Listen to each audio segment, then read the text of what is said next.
marchait dans un silence rare, au cœur de Paris. Pas sur les Champs-Élysées, pas dans le brouhaha du métro, ni sur les terrasses animées des cafés. Ici, le temps ralentit, l'air est plus doux, les voix se font murmure. C'est un lieu où la mémoire respire, où les morts ne sont pas oubliés, mais chantés. C'est le cimetière de Montmartre. Un jardin secret perché sur la butte, où les tombes s'habillent de lierre et de lumière. Et là, au détour d'un chemin, vous la voyez, une stèle de verre, comme une bulle suspendue entre ciel et terre. Un arbre en fleurs y pousse en Santas. Son cœur, ses pétales blancs, flottant dans le vent comme des souvenirs. Michel Berger. France Gall. Pauline, point 3 noms.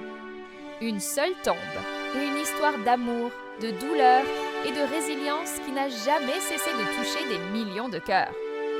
J'étais venue ici en 2018, j'avais filmé cette tombe, encore marquée par le temps, discrète, presque fragile. Mais aujourd'hui, tout a changé. La stèle a été restaurée, nettoyée, renforcée, comme si, une dernière fois, on voulait leur offrir ce qu'ils ont toujours donné aux autres, de la beauté, de la dignité, de l'amour. Alors je reviens, pas seulement pour montrer une pierre tombale, mais pour vous emmener là où la musique devient prière, là où la souffrance se transforme en lumière, là où 3 âmes, enfin réunies, reposent sous un cerisier japonais en fleurs. Regardez ce lieu. Il ressemble à une cage d'oiseaux, mais inversée, comme si, au lieu d'emprisonner, elle libérait. Comme si le ciel pouvait entrer, comme si les pétales pouvaient s'envoler vers les étoiles.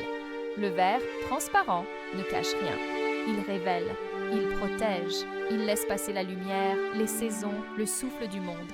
Et au centre, ce sakura, ce cerisier japonais, qui chaque printemps explose en une pluie de fleurs blanches, éphémères, fragiles, magnifiques.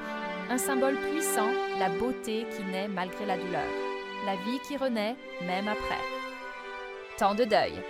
Michel Berger, né en 1947, un compositeur d'exception, un homme de mots justes, de mélodies profondes. Il a écrit pour France, pour Johnny, pour Raphaël, pour des générations entières. Seras-tu là? Une chanson d'amour qui résonne comme une prophétie. Résiste, un hymne à la liberté, à la force intérieure. L'Aziza, un cri d'espoir pour ceux qu'on oublie. Et puis, un 2 août 1992, tout s'arrête. Michel s'effondre sur une plage à Quiberon, une crise cardiaque. À 44 ans, un génie parti trop tôt, un vide immense. France, sa femme, sa complice, son amour de toujours est anéanti. Elle disparaît, se retire. Le monde continue, mais elle fait silence. Et pourtant, la vie lui réserve une épreuve encore plus cruelle. Leur fille, Pauline, née en 1983, est atteinte de la maladie de Sanfilippo, une affection rare. Orpheline, sans traitement.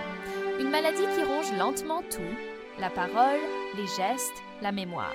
Une descente aux enfers en accéléré. Michel et France se battent, des années durant, pour chaque jour gagné, pour chaque sourire, pour chaque instant de bonheur arraché à la douleur. Et puis, après la disparition de Michel, c'est Pauline qui s'en va. En 1997, à 14 ans seulement, France perd son mari, puis son enfant, 2 fois mère, 2 fois brisée, mais France Gall ne se laisse pas engloutir. Elle revient, sur scène, dans la lumière. Elle chante, elle crie, elle pleure, elle vit, elle sort un album bouleversant. La lune ne répond pas. Un cri d'amour, de rage, de tendresse.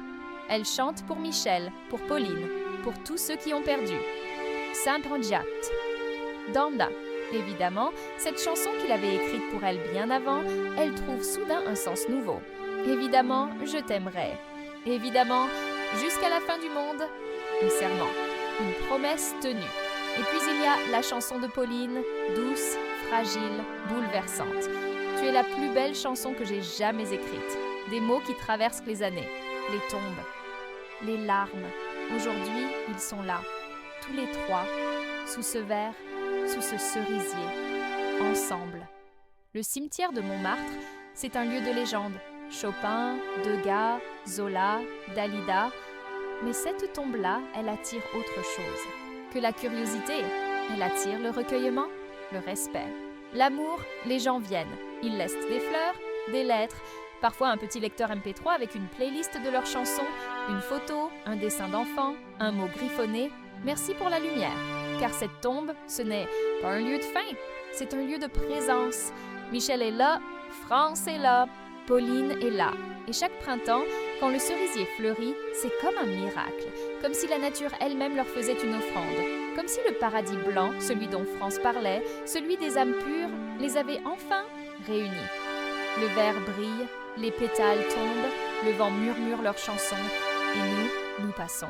Nous regardons, nous écoutons, nous n'avons pas besoin de parler. Il suffit d'être là, un instant, pour se souvenir que l'amour ne meurt pas, qu'il change de forme, qu'il devient arbre, musique, silence, lumière, Michel Berger, France, Galles, Pauline, 3 vies, une seule tombe et un message silencieux mais puissant.